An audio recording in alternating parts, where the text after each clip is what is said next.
Hello, and welcome to a new series on Crushing Classical. This weekly series is called Fireside Chats, where I'll be sitting down with my new partner over here at Crushing Classical, Eileen Gordon, to have conversations about building a career in classical music. So you might ask, who is Eileen? Eileen is a longtime friend and former musician. She and I go way back, all the way back to high school when we played in Chicago Youth Symphony together.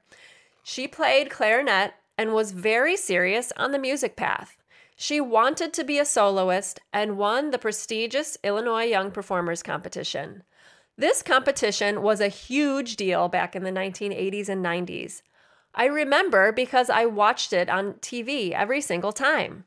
Each year, hundreds of young musicians from Illinois would audition, and if you ranked in the top 3, you got to play as a soloist with the Chicago Symphony on a live concert, which was aired on PBS.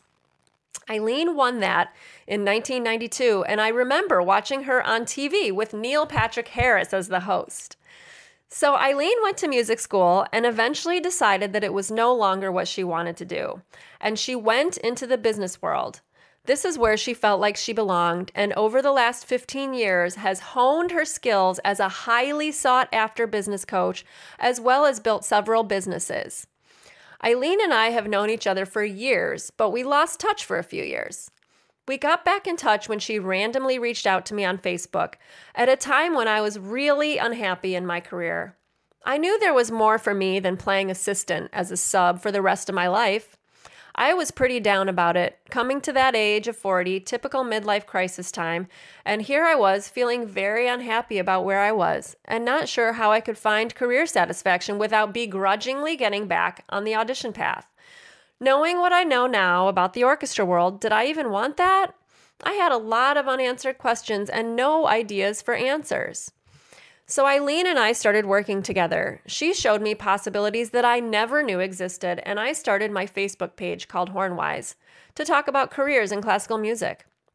Then when I decided to launch a podcast, Hornwise evolved to Crushing Classical, and it all started to become clearer.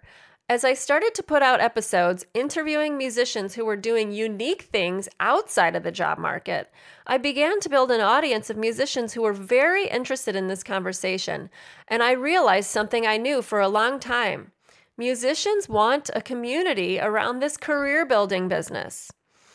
As Crushing Classical grows, I'm eager to provide more value to you as a way to help you grow your career. And as Eileen and I worked on Crushing Classical together, we realized that it made sense for her to be here with me, bringing her insights as a self-employed business person. Essentially, musicians are self-employed either all the time or some of the time, and mostly you don't think of yourself as a business owner. So now it's time to start the chat. Thank you for joining us. I have to press record now. Okay. Okay. So hi. Hi, Eileen. What's happening? Everyone, this is Eileen Gordon. Hey. So what do you want to talk about? Oh, so many things. Well, I think the first thing I'll do is just say a couple things about where I come from, which is that I was a musician for a really long time. I think it was about 20 years. I was a clarinetist, and I actually loved it. I loved being a musician. I discovered later why I was a musician. I didn't know it at the time. A lot of people say the reason I'm a musician is because I love the music. That's not actually why I was a musician. And I didn't really recognize that until I got older. But I was a musician for a long time. And then when I got to be in about my 20s, I definitely had the struggles everybody has in school where you kind of run out of money. So I definitely had that issue. And I also could see that, I knew I did not want to be in an orchestra. I knew that was not the right gig for me.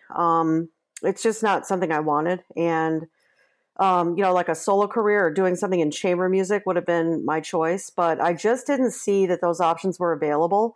I could not see a path to make those things happen and actually make money from it. Not, in other words, Yeah. not completely struggle with money my whole life. And so I ended up leaving music and doing something entirely different. I ended up going in the business world.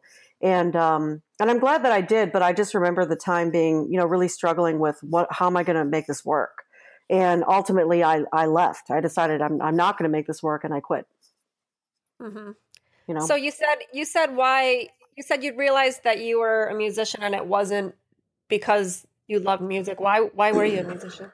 You know, like I said, I didn't discover this about myself until later, but what I loved about playing clarinet and practicing many, many hours a day and, studying with great people. I lived in Chicago, the Chicago area, just like Tracy. And I got to study with great teachers. And my parents were very supportive and funded all of it. And man, did they fund, I mean, they funded a lot, let's be clear. But yeah, they did. I mean, they spent a lot of money. But um, the reason I loved it so much, and again, later I found out in life, is that I love the process of becoming masterful at something.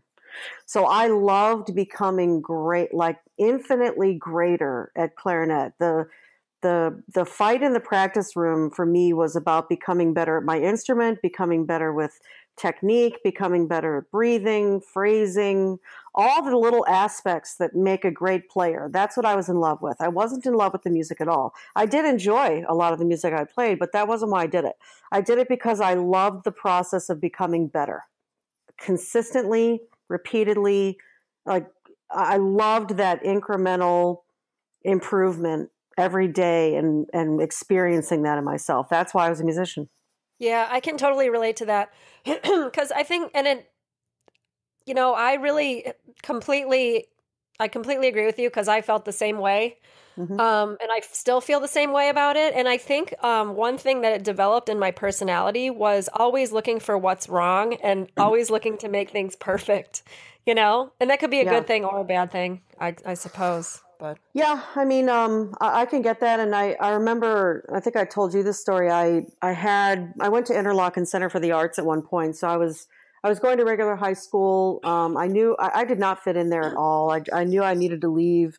I knew I needed to leave a long time before I left, and I ended up auditioning for Interlochen Center for the Arts. I got in with a pretty generous scholarship. No, I don't think anybody ever got a full ride there, but I got it's a decent scholarship, and I went there for my senior year of school, high school. And my teacher there, she was the first person to shine a light on what you're talking about, which is, um, I'd play a passage like I walked into my lesson for the first time, and I knew she was special when I met her. By the way, I knew that she was different. Her name is Deborah Hodacki. I knew that she was different than anyone else I'd ever studied with before. She just had this energy, this aura. It's hard to describe. She was such a different person, like a different kind of human that I'd never met before. And I walked into my lesson, one of my first lessons with her, a private lesson, and I played something, and she said, "What did you think of that?" And I said, "I think it sucked." That's what I said. And she said, "Okay." And she didn't jump all over me about that. She said, "So, first of all, nothing that you play ever just sucks. It just doesn't, that's not how it works. There are things that worked about it and there were things that didn't work about it. So I want you to tell me now what worked about it and then tell me what you don't think worked about it." And it was the first time anybody had distinguished for me that I could look at my playing in those two ways, that there's things that work and there's things that don't work, instead of just generally categorizing it as it sucks. And that is truly that day was when I became a better player. Like I took 5 steps up in my playing because I learned to distinguish the difference between I suck and versus these things are good, like these things work and these things don't work. It totally changed me as a player, and honestly, it changed me as a human from that point forward. That's freaking incredible that it changed you as a human and to be exposed to a person who would shine that kind of light on what you were doing to yourself as a Hmm. musician at such an early age. That's really remarkable because most of us never get that message. Yeah, it changed everything for me. And honestly, You remember that was the year that I won Illinois Young Performers Competition, which was, it doesn't exist anymore, but it was a solo competition that it was sponsored by Illinois Bell, which is no longer in existence, a telephone company, and then PBS Channel 11 in Chicago. And I Yeah. think there were a couple other sponsors, but I remember you auditioned for that. Everybody I knew auditioned for that. And I had spent my entire youth watching that show. It was on TV. Like they broadcast it on PBS on Channel 11 I remember Chicago. watching it every single time it was on. I watched it. It was like a family event. We would gather around the TV and watch. Yeah, we did the same thing in my house. And I remember from the time I was 9 years old, I remember looking at that TV and thinking, I want that. I want that.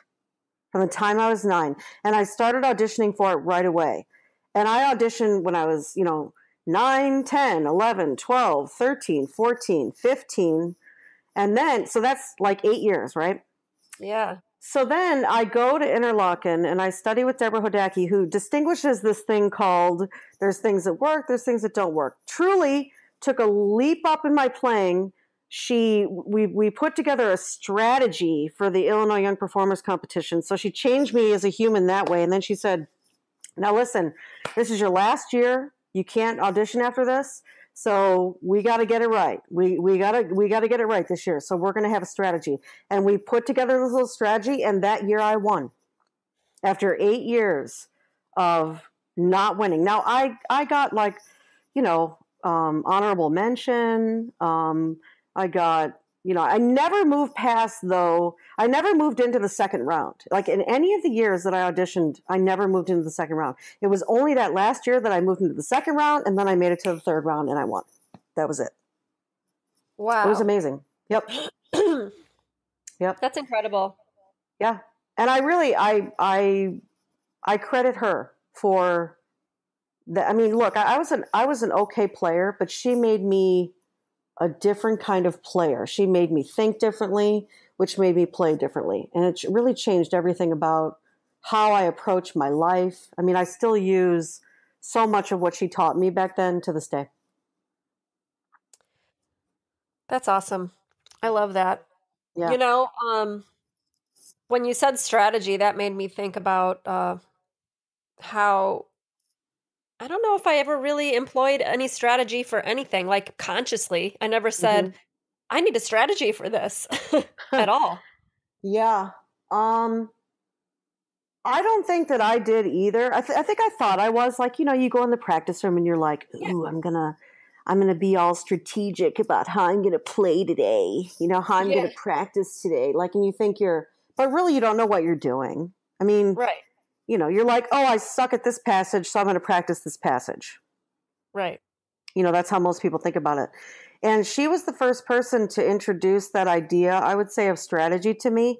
And then as I moved forward, I started to think differently. I mean, she really just taught me to think differently. And so now that's how I think about everything. And of course, I got into the business world and I could see strategy everywhere. Also, I have a twin brother who's always been, in my opinion, brilliant at strategy. Like he really understands strategy.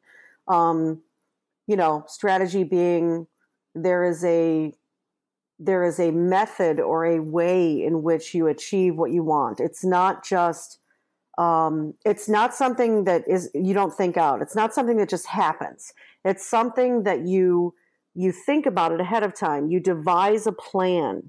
You look and see what would make sense. What path would this path make sense? Or of all the paths that there are for me to take to get to this outcome, which one would get me, what would this path look like or this path? Like really stepping back. It's a stepping back and looking before you move. And most people do not step back and look before they move. That's really what strategy means to me. You're absolutely right. Mm-hmm. I know that I don't. Yeah. Everybody just dives in, and you'd be amazed if you just took a step back. Everybody wants to rush into it. Oh, I really want this goal. Boom, and they just run into it. That's the last thing I do. When I have a goal, the first thing I do is step back and get quiet. because what I'm looking for is, okay, what is the best way for me to get the goal? Not throw my entire being and body and mind and soul and sleep and eating and let's kill myself for the goal. That's how most musicians do it. I'm going to kill myself for the goal. Mistake. I can Really? totally relate to that. I'm serious. Like, It's how people do it. mean, when you were talking about lack of strategy in the practice room, I was thinking, the times I felt the most productive and strategic was when I was like caffed up. Like I would drink like 16 cups of coffee and be like, this is awesome. I'm getting so much work done. That is, Yeah. that's not exactly strategy. That's dependent on like the feeling that I'm up. Well, and you know what's funny about that too is that people think strategy looks like, okay, I'm going to practice 6 hours a day and I'm going to divide it up 2 hours in the morning, 2 hours in the middle of the day, 2 hours between 11 p.m. and 1 a.m. And I'm going to drink coffee before each session so that it's really productive. That's what strategy looks like for people. Yeah, guilty. Right? It does, doesn't it? Yes. That's what most people. Yes. And for me, strategy, I'll be honest, strategy is about how can I do more by doing less? How could I achieve the same result? How could I achieve the result that I want by doing actually less, not more? It's not a laziness thing, by the way. It's not a laziness thing. It's a smart thing. What would be smart? Because do I have to give up my life to get that goal? No. Do I have to give up my time with my friends, time with family? Do I have to give up things like that? Do I really? Because that's how musicians relate to it. They relate to it like, and I know because I was a musician. I was this way at one time. Right. The number of hours I practice determines whether or not I get win first chair or get into X orchestra or whatever. That's right. How they relate to it. How many hours am I going to practice that I'm going to make it? I'm going to get it.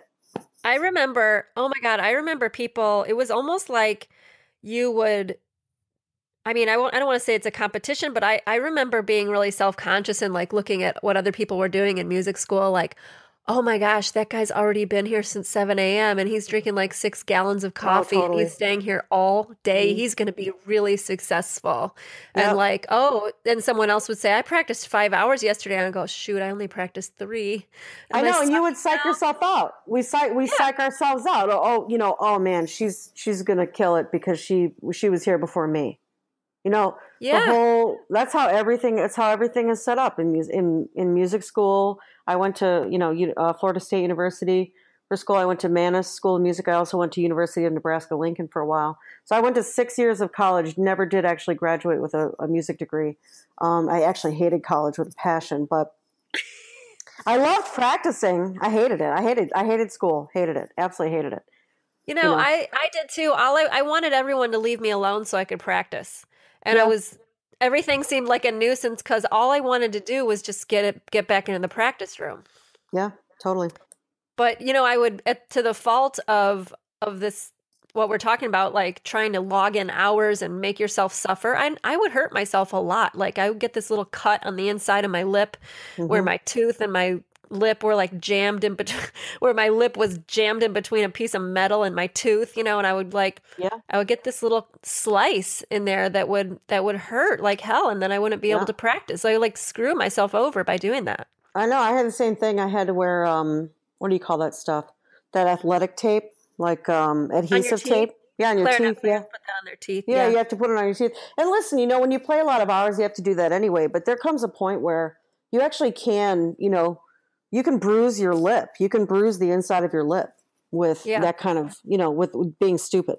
You really can. And I did that, several times. And then I'd have to take a day or two off because the bruise was enough that I couldn't press on it. I couldn't, position the mouthpiece on my lower lip anymore because it was bruised. Right. And, I think about all those times now. I think about, how I approach being a musician, and it just kind of makes me laugh because I have such a different perspective now being in the being in the business world.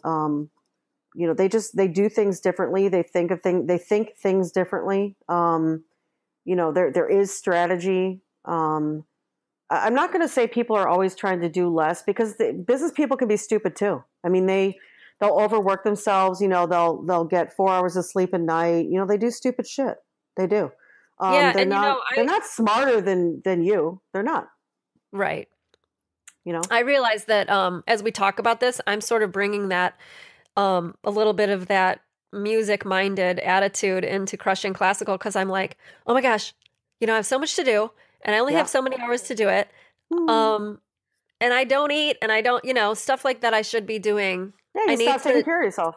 Step back. Like you said, step back and make a strategy. So I want to talk a lot more about strategy and really get an idea of what that means. Well, so I mean, we should use you as an example, actually, since we're on this chat. What's I mean, are you okay with that? Are you okay if we use you as an example? Okay. Totally. So what's your biggest problem right now that you're trying to solve? About Crushing Class, could be about anything actually, but let's say Crushing Classical. I don't actually care what topic you give me, but whatever it is.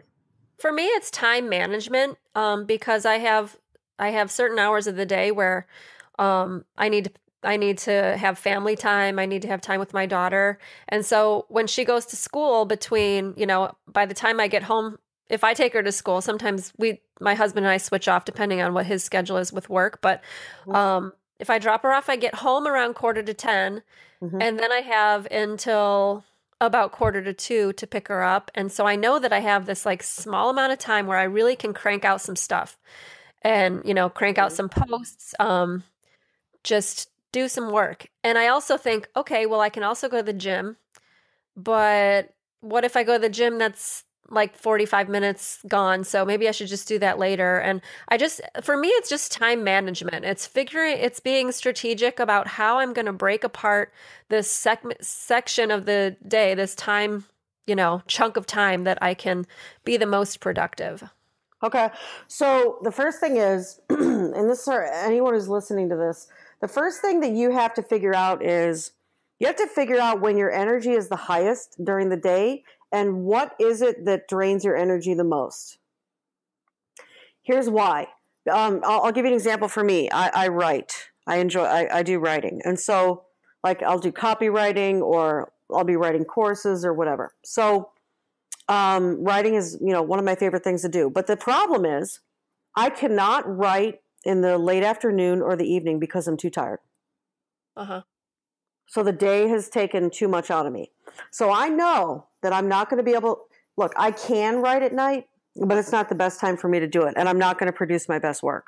So what I've decided is I'm not going to write during that time. The best time for me to write is when I first wake up in the morning and I have a stretch of time. I have like 1, 2, or 3 hours just to write. I am the most alert in the morning. Now, you might be listening to this and going, alert in the morning? What are you talking about? Well, maybe you're not. Maybe you get the second wind at 10 o'clock at night. I don't really care when your highest energy is. But you have to do the most important work during the time, and especially the most taxing work during a time when you have the most energy. So the question is, when do you have the most energy and what is the most taxing work? I feel like I have the most energy at the beginning of the day, definitely. Okay, what's the beginning of the day? Like what time?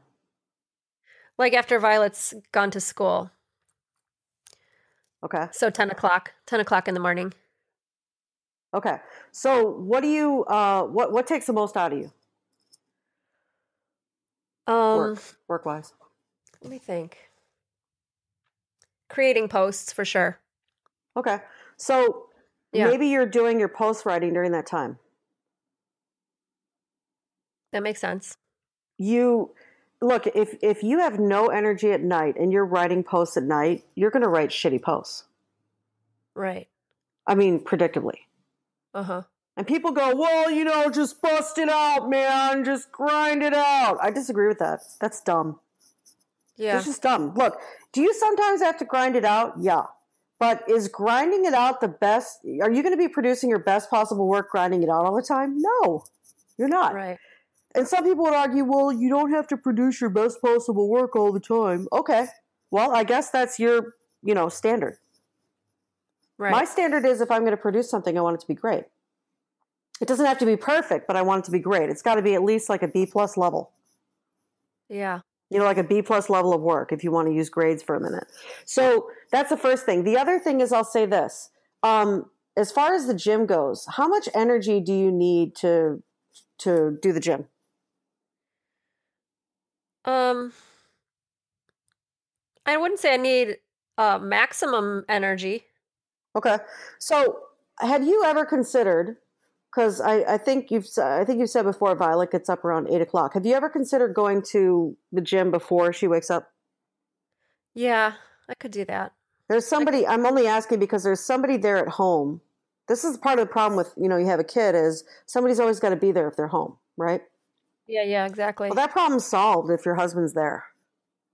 And the same thing at night. So after she goes to bed, if you really wanted to, you could, if the gym's open, you could go to the gym at night because he's there. If he's home, I'm sure he's home. He's sleeping, right?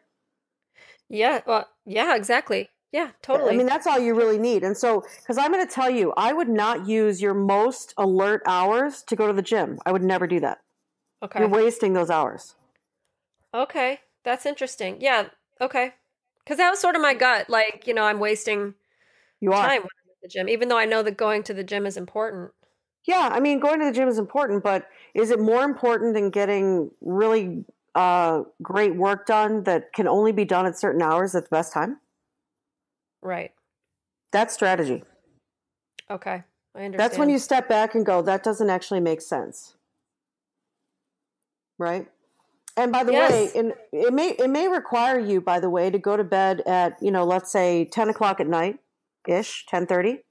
Mm-hmm. So you can get up at, I don't know how many hours. Let's say you need 8 hours of sleep. Go to bed 8 hours before you need to get up. And, I don't know how long you take at the gym, 30 minutes, 45 minutes, an hour. Maybe give yourself an hour so that by the time you get home, you can get a quick shower, get something to eat, and then maybe Violet gets up. Exactly. You know what I mean? Yeah, no, so that's a possibility. This makes a lot of sense. This is obvious. It's so much more simple than I imagined, and you're talking about strategy. My first instinct is, oh, I've never done it. Oh my gosh, this is going to be hard. What is strategy? I have to be really smart to do a strategy. No, you don't. Yeah, not really. Exactly. And it really makes sense. Yeah, and you have to ask yourself logical questions. You have to ask yourself, what makes sense? I think what people don't do enough is they don't go, what makes sense actually? Right. They live in this world of, I have to, it's this sort of like victim thing. Well, I have to, and I need to, and I should, and all this crap. It's stupid. There is no have to, there is no need to, and there is no should. There is what you do, and there is what you don't do. Yeah. And that's it. It doesn't get any harder than that. I don't care what your husband thinks. I don't care what your spouse, like any spouse, I don't care, whoever's listening to this, I don't care what your spouse thinks. I don't care what your friends think. I don't care what everybody else thinks you should be doing. Nobody knows better what you should be doing than you. And there is what you're going to do and what you're not going to do. There is no should. There is no should have. There is no could have. There is no none of that. It's all made up. That's crap. It's all crap. There's what you do and there's what you don't do. And that's it. That's awesome. And if you make it any harder than that, it's making me think of so many decisions I've made where I've told myself I should do this or should do that. Yeah, no. And it's made up. It's made up by me. It doesn't mean anything, Yeah. What I could have done, what I would have done, what I should have done, does it really matter? That's in the past. The only thing you have in front of you is to deal with right now. So you have to deal with right now. What are you going to do today? What are you going to do in the next 15 minutes? What are you going to do in the next 10 minutes? I've spent way too much time planning. Really, I've especially noticed this lately. I spend way too much time in planning mode and not enough in doing mode. I'm done. Every day, that's what I'm battling. Every day I'm tackling, what am I doing right now? Not what am I planning to do? Right. And that's what you want to think about too. And by the way, there's plenty of time for planning. So if you want to plan your day, which I recommend doing, I do it. I mean, I have a loose plan for the day. I do it the night before. Mm-hmm. So I'm like, okay, I'm going to go to the gym during this time. I'm going to do, I'm going to do this work during this time. I'm going to eat during this time. I'm going to go buy cat food during this time. Like I plan out a loose structure to my day so that everything that has to be done that day gets done. I like that. I remember a really long time ago, you were still thinking about strategy even before. I mean, well, you said when you started thinking about it was when you started studying with Debbie, but Yeah.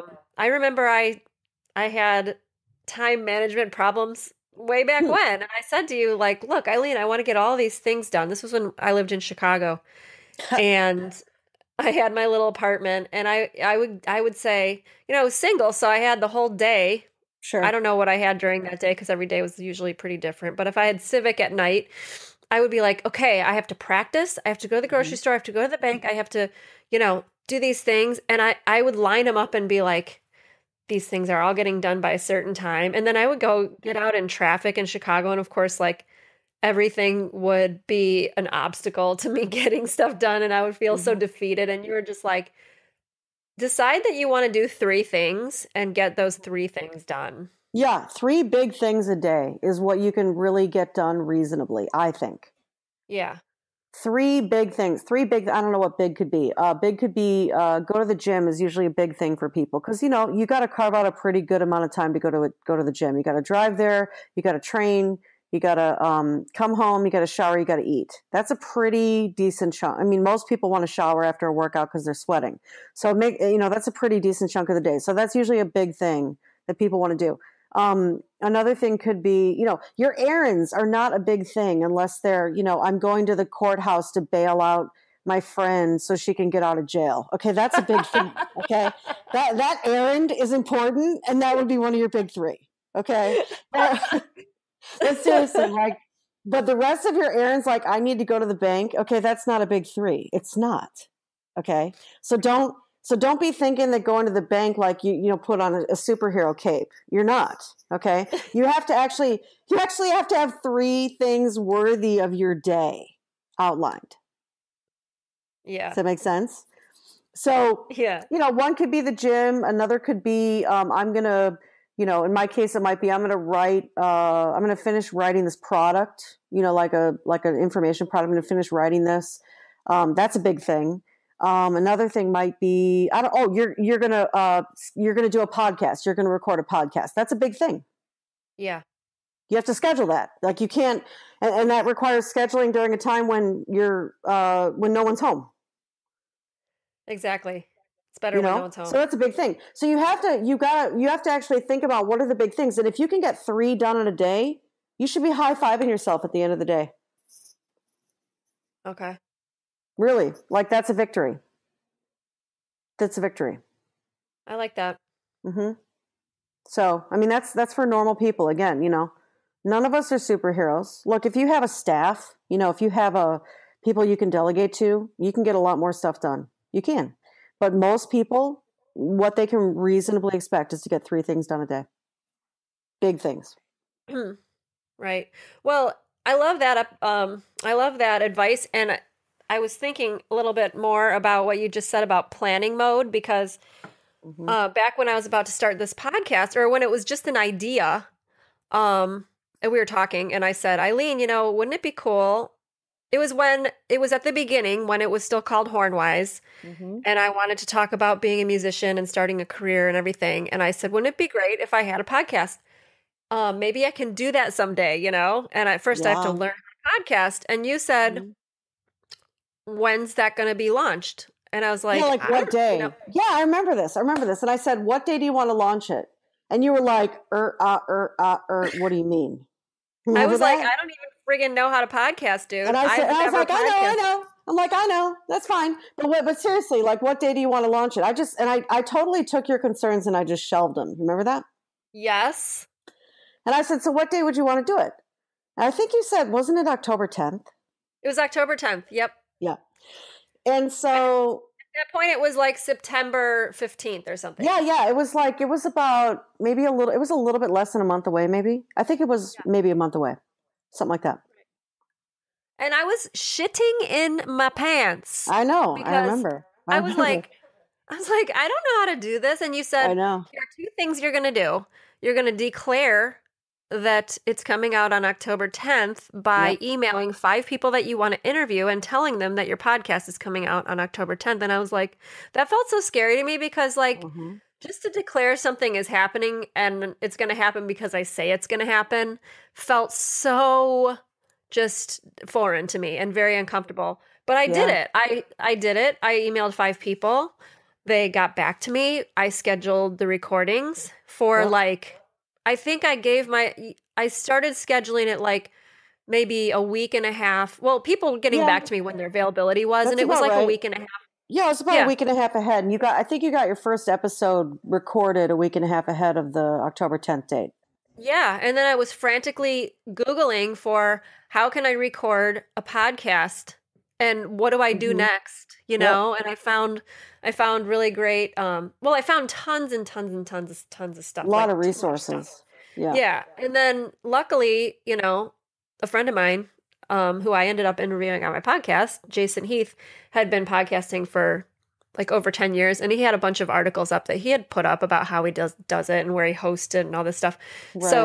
So I just found these resources and then I started and and that felt like a big high five to me too. Cause I was like, did it. It's huge. And let me just say this, you know, this is what I see this all the time. And, you know, I didn't learn this again until later in life. I was the same way as you. I was like, what do you mean I have to say what date I'm going to do it? But how do I know it's going to work out and all that? I used to be like that a long time ago. And as I've been in the business world and I've gotten some training and whatnot, I realized that this is how everybody does it. They line the ducks up and then they make the promise. So, okay, if I promise to write a book, but I need to hire an editor and I need to figure out my title. And they think if I just do all these things, then eventually at some point I will have a book. Now there is some truth to that, but the truth is actually the best way to do it is that you declare a date in the future. This is like, let's say that you have a job and you want to quit. Let's use that as a simpler example. Let's say you have a job that you want to quit. And you think to yourself, well, in order for me to quit my job, I have to replace my job. Okay. And by the way, this could be any job. I'm not talking about a music job here. I'm talking about just a job. You know, you're working at Papa John's and you need to replace that, you know, $10 an hour income with other $10 an hour income that doesn't require you to throw a lighted pizza sign on the top of your, you know, Honda CRV. Okay. You're like, I don't want to do the pizza sign thing anymore. I really want a different job. I want to work in an office instead. I don't want to be delivering pizzas anymore. Okay. So, but the thing is, people go, well, I'll look for another job and then I'll quit Papa John's. But here's what you don't get. If you don't say by X date, I will quit Papa John's and have another job, you will not do the things it takes to get another job. You just won't. Why? Comfortable. Because you're comfortable. Because even if you hate the job, you still have it. You still have the income for it. There's really no reason for you to move other than you hate it. People stay in jobs they hate all the time. Yeah. Because they're too lazy to do anything about it. So it could be a podcast. It could be a new job. It could be anything. It could be writing a book. It could be anything. But the only way you're actually going to execute on it is if you actually declare a date by when you're going to do it. So I'll give you an example. I moved to Arizona last year, as you know, and I was living in Denver at the time. And I looked on the calendar and I said, okay, so by when am I going to move to Arizona? And I picked my date. I said it was going to be by May 1st of 2016. And you know what the first thing I did was? I called U-Haul and I put a deposit down for a truck to drive myself to Arizona. That's the first thing I did. The next thing I did was I called a friend of mine and I said, hey, he lives in Arizona. He's a friend of mine. I said, hey, can I fly you to Denver one way, and then we drive my crap to Arizona on this, on this weekend right here that on the calendar. Yeah. And he was like, and of course, this is way in the future. I'm talking to him like in November of 2015. I'm not even joking. Uh-huh. And he's like, yeah, I think I can do that. I said, well, I need you to clear your calendar, okay? Because I'm going to fly you out to Denver. I will cover your expenses. I'll pay for your plane ticket. I'll pay for your food. I'll wine and dine you, whatever. I just need you to drive my ass to Arizona. And so he said, okay. And so what did I do next? I bought him an airline ticket. Numerous months in advance. However many months I could in advance, I bought that ticket. It was a one-way. And then, so I had the U-Haul. Then I had Eric booked with the airline ticket. I told my family. And then I started looking for places to live. Like I found a apartment locator, like a realtor kind of person who does apartments. And I said, hey, listen, I want to move. And, we started in that conversation. How you get what you want is you have to move towards it. You have to do it. There's nothing else. And if you don't tell people you're doing it, you're not doing it. Let me be clear. If you don't put your money down, you're not doing it. If you don't make promises around it, you're not doing it. And until you have a date, you don't do any of that. That's my point. You won't do any of that unless you're not going to put money down on it unless you've got a date. You're not going to have people, you're not going to tell people you're moving unless you tell them like, hey, I'm going to fly you out. Like I'm going to buy you a plane ticket. When your money is involved and you're talking to people about it, it's happening. And until you're doing either one of those things, it's not actually happening. It's not. Right.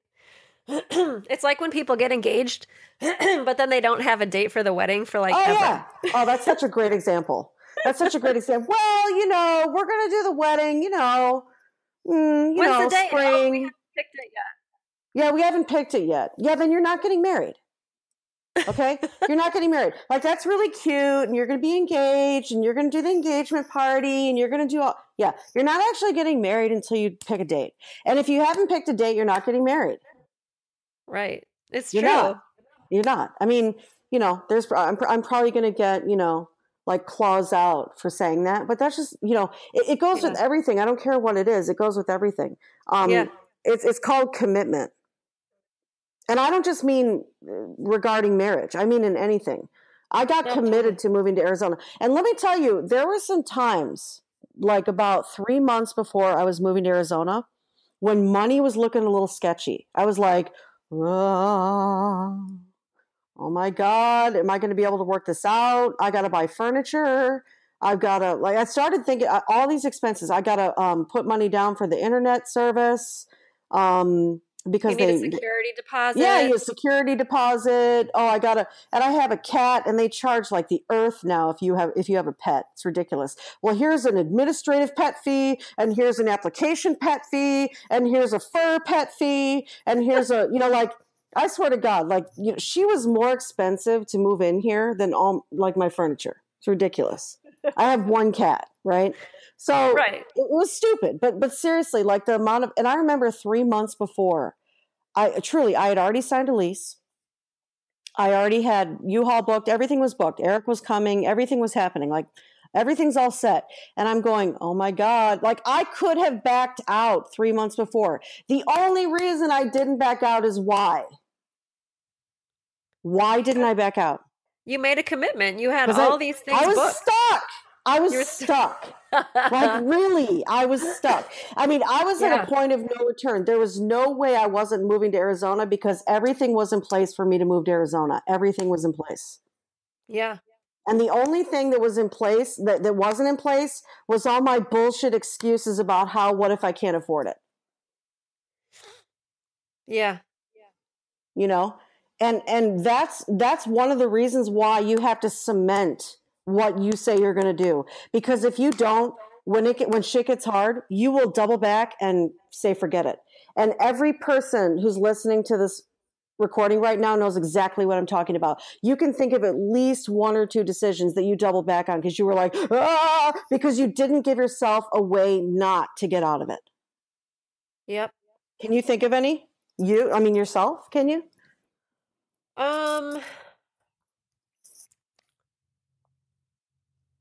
I don't know. I want to say that an audition would be a good example. Like if you you got to buy that plane ticket. Once you buy the plane ticket, you're going. So like if you Yeah. if you say you're going Mm-hmm. and you send the deposit, you're still not going because like I told you, the common thing to do when you send the deposit is they won't cash it unless you don't show up. So Which like is they not don't a deposit, by the way. That's the lamest thing I've right. ever And I heard. know A deposit is they actually put the money in. I know we had a conversation about this previously, and Eileen thinks it's crazy. I should actually Stupid. ask. I should ask orchestra management person why they don't cash the checks. It's a good question. I think it's just because of the logistics of having all that money and then paying people back. They probably don't want to deal with it. But the truth is, it's not a deposit. It's that's not what a I'm guessing. deposit unless they it's not a deposit unless they actually run the card or unless they actually deposit the check. It's not a deposit. It just cracks me up. It just cracks Well, me that's up. how they, Okay, that's cool. that's how they, I didn't make that rule, honey. No, So, I'm sure, but I just think that's the dumbest thing I've ever heard. Like, that's not a deposit. it is kind of funny, actually, when you think about it, because Yeah. you're safe. You can just, you can cancel it and they'll rip up your check. They didn't even deposit Yeah. it. So anyway, you send the deposit just for their sake. If you don't show up, if you don't Yeah. cancel within 7 days or something, Mm-hmm. then they get to keep it. But by then, you probably already know you're not going. So it's real when you buy a plane ticket. And until you buy that plane ticket, you're leaving yourself an out. You're going, okay, well, if my preparation isn't going so well, by the time 3 weeks before rolls around, or 2 weeks is usually when you buy a plane ticket, right? 2 weeks before. 2 weeks, 14 to 30 days. Right. So if you haven't bought the plane ticket by 2 weeks before, you ain't going.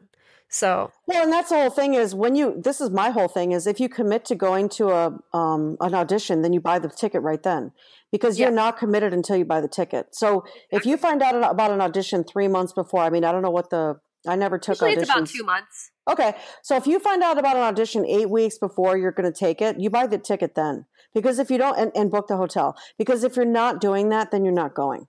You're not going until you book the ticket. And by the way, if it were me, I'd be telling like at least 10 of my friends that I'm taking the audition. Why? Because now I've got 10 friends to give me shit if I back out. Dude, nobody does this. Everybody waits. Oh, I would totally do this. That's how I would do it. Okay, well, I'm just telling you that most people don't even want to tell their friends because they don't want to have to tell that, like, in case they don't win, they don't want to have to tell people I didn't advance. And the reason is because I didn't prepare well enough and I'm a fuck up. Yeah, I get that. And that's what's so funny is, gosh, if you're gonna commit to the audition, then why not commit to actually winning it? Yep. Seriously, that would be the reason that I would tell my friends, like, hey, listen, I'm taking the Dallas audition. I'm making this up. I'm taking the Dallas audition. It's principal clarinet, and I want to live in Dallas. I want, that would be a place I'd love to live. I am going after this, and I'm giving it everything I've got. I'm going to win it. And look, I might walk out and I might not win it, but why do it any other way? I don't get it. If you're not going to put everything behind it, including telling people what you're doing, then you're not behind it. You're not behind it.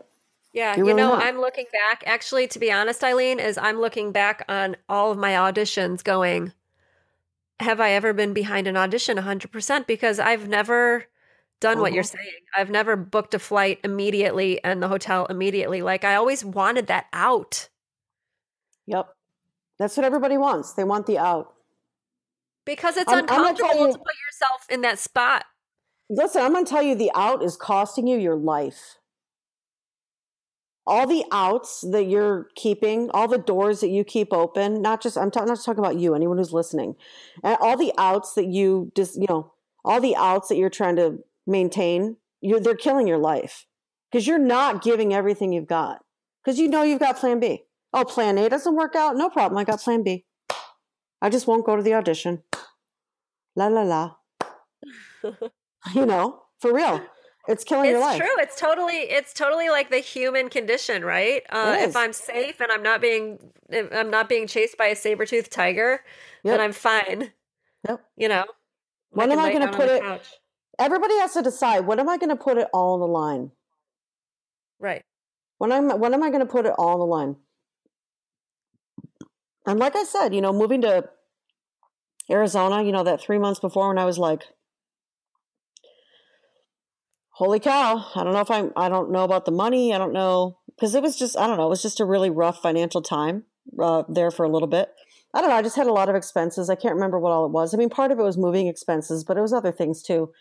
And, but I knew like there was no getting out of it at that point. There was no, and so I trap myself. I trap myself because I'm not willing to not move because I could get out of it. Like, I'm never going to change my life if I don't move. Yeah. Not Arizona. I just mean move, like take an action, like commit to something. And no matter how badly or how well it goes, it could go either way. It could go badly, it could go well, but I'll learn. Either way, I will learn. Yeah. Win or lose, I will learn. And I'm okay with that. Yeah. So, watch out for those outs. Leaving yourself an out all the time. Because there's a cost to that. That's funny because I didn't even ever look at those audition examples before today. Honestly, I didn't. Yeah. How much more seriously would I have taken it earlier on in the preparation process had I really like made that commitment? Okay, I'm going. And you know what else? Like going to an audition just for the experience, that actually wouldn't happen if you were booking flights and hotels like, way out too. You're giving me indigestion when I hear that. Taking an audition for the experience. You know what's so funny about that? That's like no offense, that's the least strategic thing you can do. Totally. If you think about it. That's the least strategic thing. When I was younger, I did it. Like probably one of the first few auditions that I took. I don't know, the first couple or 2 or 3 or 4 or whatever. I don't know. Yeah. It's like ancient history, but I know that I thought to myself, well, it can go one way or another, but at least I'm getting audition experience. I know I've said that to myself before. Mm-hmm. And by the way, what does that mean exactly? What does audition experience mean to you? Just having an audition, knowing what an audition feels like. Okay. And how does what an audition feels like differ from any other experience you've had? In other words, what's the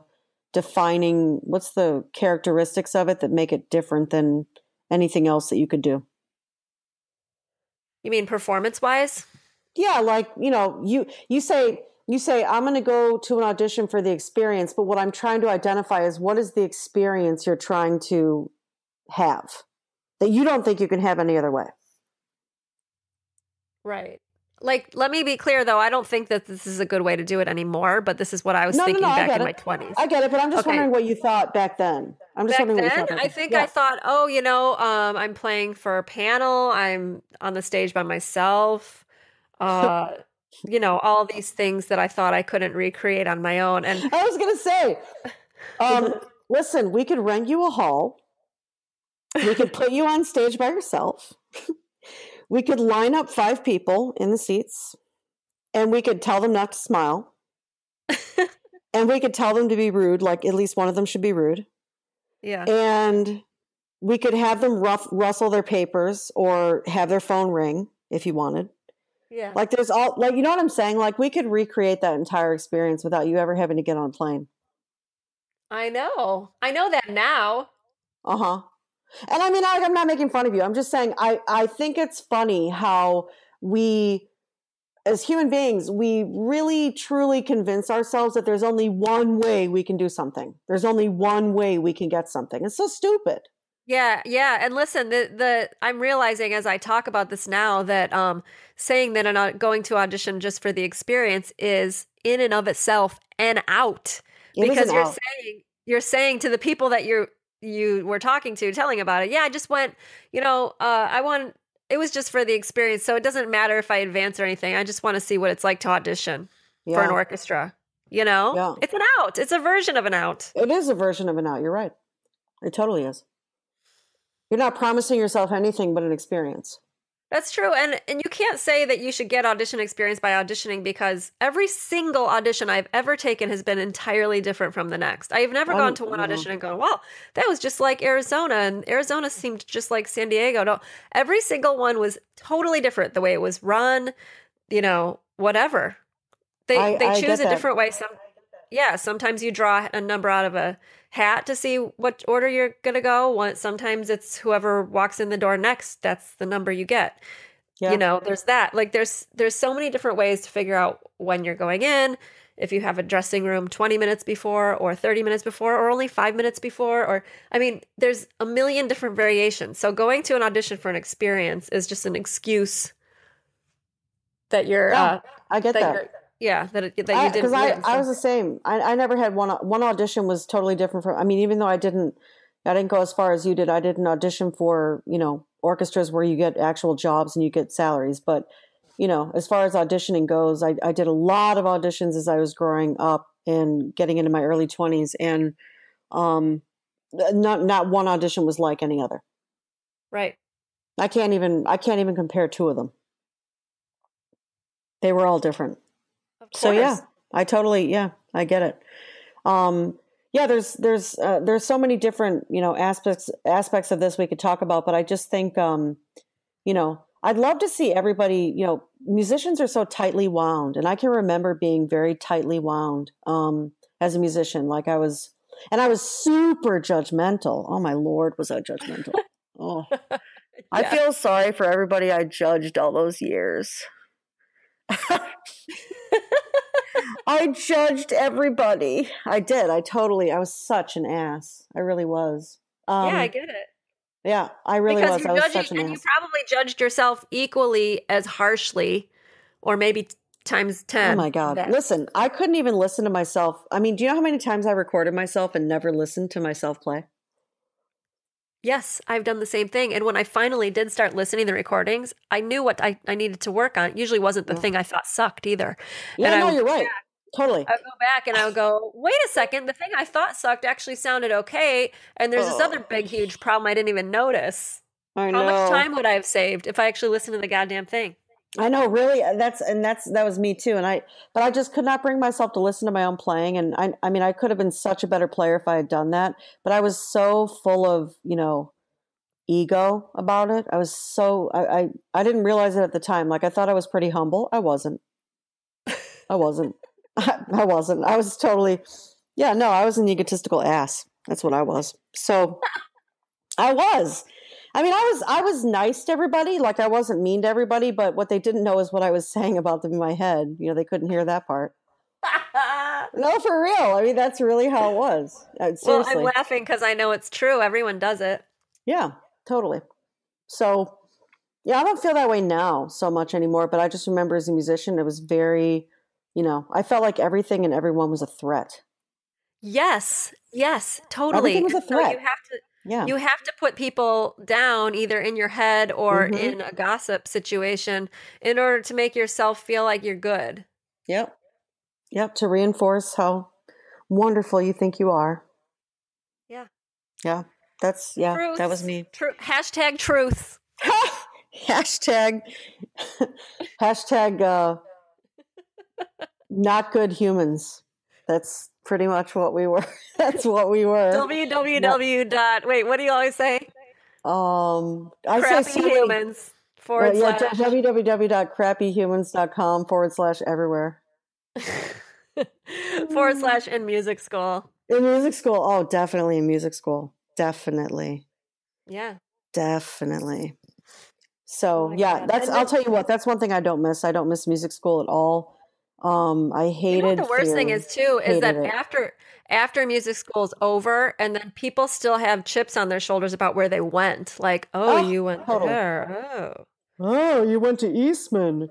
Or how about this? Here's what killed me about music school. What killed me about music school? Piano class.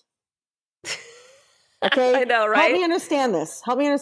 I spent 12 or whatever years mastering an instrument, and now you're plopping me in a class with an instrument I've only played with and never played, never touched with my hands. And now I need to be semi-proficient at it. That's like throwing an Olympic athlete into, the swimming pool and saying, now listen, I want you to do the 50-yard dash and I want it to be in this time and I want you to do kicking exactly right. And you need to do the turn. Dude, Right.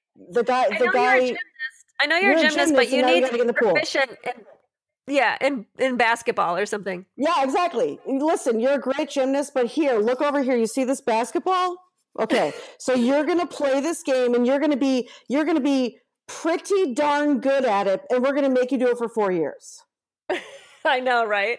I mean, why can't we take the piano majors and give them horns and clarinets? I know, right? That's what killed me about it. I'm like, why don't you make the pianist play freaking strings then? Make them play the violin for 4 years. I mean, if you're going to subject me to learning how to do the pedals and all that nonsense, like I play clarinet, so I play one note at a time, okay?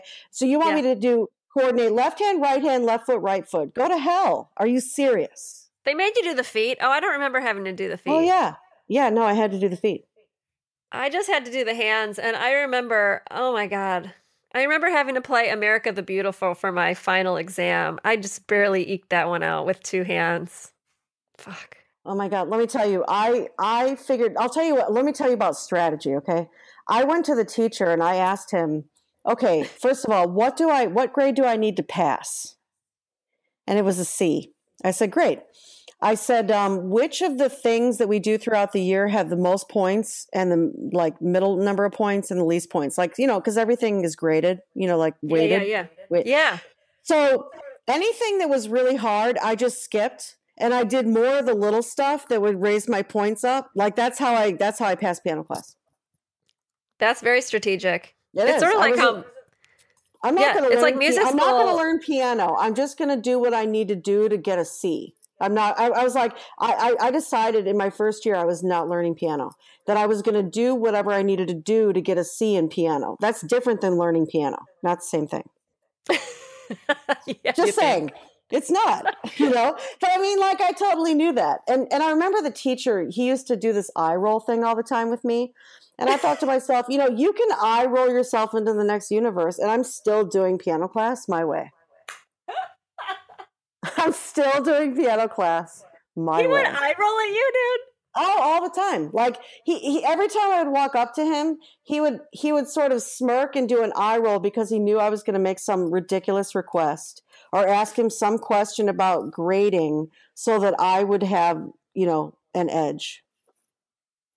Oh my God, that's so funny. Like he knew I was strategizing my way through piano class. He knew it.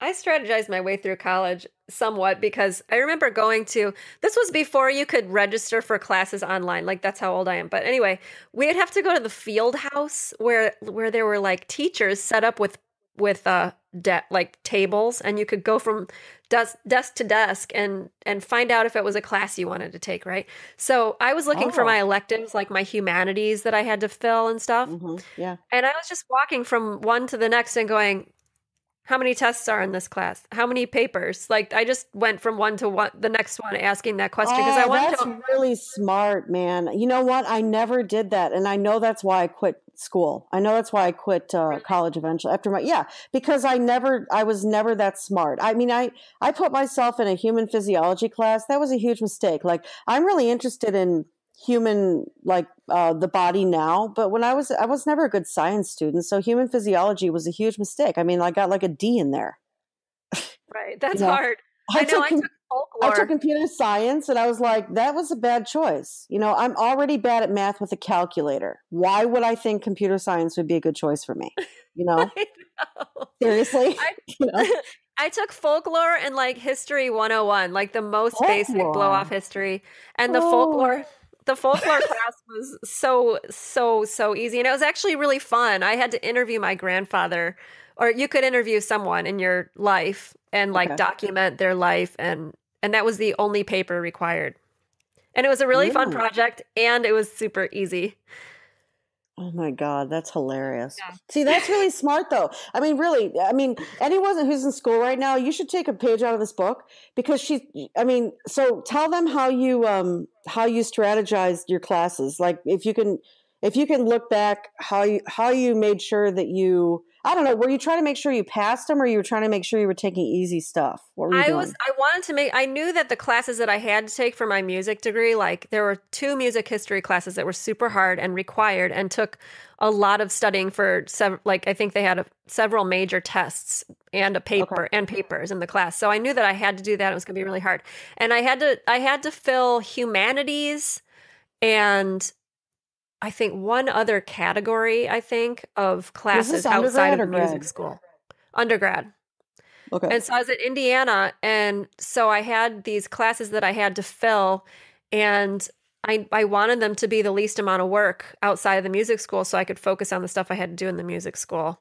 So I didn't want there to be extra homework. And what I ended up doing, like, I tested out of Spanish, which in hindsight I regret because I really love foreign language and I wish that I was more fluent in Spanish. I probably would be if I kept going in college, but Hmm. I had a really good teacher in high school that I ended up testing out of it. So my requirement for language was filled at Indiana. And then I just didn't take any more language. And then I did that folklore thing where I went from desk to desk at the field house and I just asked how many papers are required for this class? How many tests are required in this class? Okay. And finally, I got to this one woman who was standing there, and she was just like, "Yeah, it's very minimal. We just have this project. It's really fun, and that's it. No test." I was like, "Sign me up." Right. Sign me up. It's funny because it's funny. I was strategic about certain things, but around school, I felt like such a victim. I felt like I don't know why I felt like that. I felt like I have no choice. I have to do this. Everybody's expecting this. I grew up in an area of suburb of Chicago where it's a total college prep. Like everybody goes to college. There is no not going to college. It's Right. expected. You did too, I think, didn't you? Um, my high school wasn't that serious. No. It was okay. Well, mine was. Mine was straight up college prep, straight Uh-huh. up. And of course, it was a kind of a wealthy area. We Right. weren't wealthy, but everybody around us was. And so, you can pretend to be wealthy by buying a house in the wealthy area, and everybody thinks you're wealthy. I mean, that's what happened. So, no, for real, that is actually what happened. But growing up around those people, though, it becomes what you're expected to do. You Right. know, and of course, my parents were expecting me to go to college, so I didn't want to disappoint them. So, it's not even that I didn't want to go to college. It's that after my first year, I was like, yeah, this is not fun. Like, and it wasn't even about fun, by the way. It's not about, oh, I want to party. Oh, I wasn't a partier at all. I don't think I had a drop of alcohol until I was, I don't know, 20, 21. Right. Not at all during my freshman year. I don't think I had any during my sophomore year either. I wasn't dating or anything. So I didn't date at all. I mean, I was like, the celibate Olympic athlete, like they don't get laid until they're in their mid-20s kind of thing. That was Yeah, you were so serious about, you were I married to your was. clarinet. I was. I never went on a date. I went to dances with people, but it was like friends, you go with friends. But yeah, so I totally, it's not like fun, like, oh, this isn't fun because it's not a party. This isn't fun because all I really want to do is play, which makes me laugh because you actually wrote a poster, you did a video about that recently. Like, I just want to play, right? That was Totally. me. That was me. I just want to play, you know? And so anything that wasn't playing looked stupid to me. Music history class, dumb. I want to play. Band rehearsal, well, I can take that. Music theory, yeah, no. I'll be in the practice room. Thank you very much. Exactly. That's how I That's felt how too. I mean, And really, that's how I like felt I about said all music before, school. Yeah, that's how I totally. felt before too. Like that's what I said before too. I just felt like I wanted people to leave me alone so I could do what I wanted to do in school. Because Yeah. in high school I was like, oh, once I get to college, I can finally focus on music and I can practice. And that's what I want to do. I'll focus on that. And Hmm. then I found out I still had to do other crap that other people wanted me to do to make my, Yeah. requirements for the degree To or get your whatever. degree, right? To get your degree. And Yeah. yeah, no. And I mean, listen, there was a time that I really regretted not getting a degree. I definitely felt like half a person because I didn't have a degree. I don't feel like that now, but at the time, like when I was in my 20s, I felt Right. like a big loser because I didn't have a degree. Obviously, I have a lot more confidence now, and I understand that a degree does not make the person at all. But Right. but yeah, no, that was definitely a concern of mine. But no, I mean, I get. I get that. So that's a really good. I wish I had been more strategic about it. I think I might have actually enjoyed school more if I had thought of it as, if I had been more strategic about it and approached my classes that way and approached my homework that way. I think it would have been better. Yeah. Yeah, probably. That's funny because we started talking about strategy through what you learned at a very early age, and then you figured it out through your business career Hmm. and through practicing for that solo competition. But then when it came to college, it was like this environmental influence and pressure that you had, and it didn't Yeah, apply or something. I got totally unstrategic for like 6 years. Really. I mean, Yeah, about school. I got unstrategic for 6 years. It's like my strategy brain turned off where school was concerned. Where everything else was concerned, I was very strategic, but where school was concerned, I just felt like, I don't know, I felt like a victim about it. I just hated it. I remember how much I hated it. yeah. And I don't even know why. I can't even tell you why I hated it. I felt like I was being made to do things I didn't want to do that weren't interesting to me. And so what's the point? That's really what I remember I the know. most. I remember being really depressed in college. And looking back, I was like, damn, my life was so easy. Why was I I know, depressed? Jesus right? Christ. Yeah. I know. You go in the dorm and there's like a buffet. I mean, you don't even have to cook your own food. You can eat Lucky Charms every dinner. Dude, I had Lucky Charms probably every day for one meal. Oh, I had 4 bowls of cereal for dinner regularly. Yeah. Or how about Cinnamon Toast Crunch? That's another winner. Oh, hell yeah. I like That's the ones another with big winner. marshmallows, though, because my mom would never buy the marshmallow cereal. Oh, she would. But you know what, though? There came a point, though, where Lucky Charms, I think they overdid it on the marshmallows. Yeah, it was like having a bowl full of marshmallows for Yeah. breakfast. And then your teeth get all like, when you bite into the marshmallows and you get that like, you can tell the sugar is already climbing up into the root, you know? Do you remember that? Really? Like I remember eating Lucky Yeah. Charms and going, this cannot be good for my teeth. This cannot be good. Like the way this feels right now, I don't think my Right. teeth are supposed to feel like this. I don't think my teeth are supposed to feel like I think this is supposed to be like this, But then, and I remember inhaling Cinnamon Toast Crunch. By the way, so you put it was really how fast can I eat this bowl of cereal so it doesn't get soggy? I Do you remember this? Because soggy Cinnamon Toast Crunch isn't so good. Oh It's gosh, no it's longer gross. Cinnamon Toast Crunch. It's You know, Cinnamon you got Toast like you have about 3.5 mush. minutes to eat that bowl. I mean, if that. Right. Set the You know, timer. Go. set the timer. I mean, like really, you really Look, don't have very much time to eat that you're bowl. even being strategic about how you eat your bowl of cereal. Oh, totally. I Go. totally was. Go. No, really. But I mean, yeah, I mean, truly, that's when we had it so easy. So easy. And here I was depressed. If only we could like look into the future and like your life is going to get way harder, dude. Yeah. Enjoy this, Oh, it is. Yeah. You think it's Yeah. hard now. Wait until you have to pay your own bills and truly you have no one else to count on. Just wait.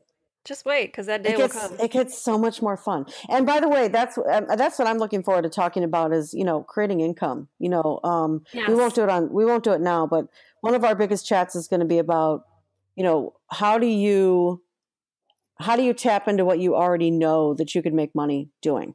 It doesn't Okay, even that's have the to, topic. it can be playing, but it can be other things. Yes. And Okay, Eileen, you're that's not even Fireside Chat. aware. Yeah, you're not even aware of what else it could be. And that's what we're going to talk about. That's what we'll talk about on Fireside Chat number 2. Yeah, we'll talk about that. We'll talk about income. And, because I've been generating my own income now for 15 years. And, like I haven't had a job where I got a paycheck. And Are you serious? Yeah, You no, I haven't swear had to a God. job in 15 years? Mm-mm. Nope. Okay, we are diving into that shit Yep. next time. It's really, no, and sometimes I look back on that and I go, I really can't believe it's been that long. It actually, every year that goes by that and that I'm not accepting a paycheck, I'm still in awe of that I've had it last for this long, that I've been able to make it last for this long, It's great. I Yeah. can't wait to And hear more about that. Not to say there haven't been ups and downs. There have, and I'll certainly talk about them. But yeah, I want everyone to understand how to do it because it's one of the most powerful things you can do is generate your own paycheck. Great. I know, I agree. I really want to talk about that. So that'll be next time. We should end now because we're already over an hour. And this has been a Holy great, crap. great chat. So I've had so much fun. I'm so excited that this is going to be a weekly episode with Eileen. I'm calling it the Fireside Chat series. So you have to tune in. Make sure you select See It First on crushingclassical.com. I mean, facebook.com/crushingclassical. And also that website will be ready soon. You get that link right, Tracy. Just kidding. And subscribe to the podcast on iTunes. And if you are loving what you're hearing, please write a review on iTunes. Thank you so much. Talk to you soon. Bye.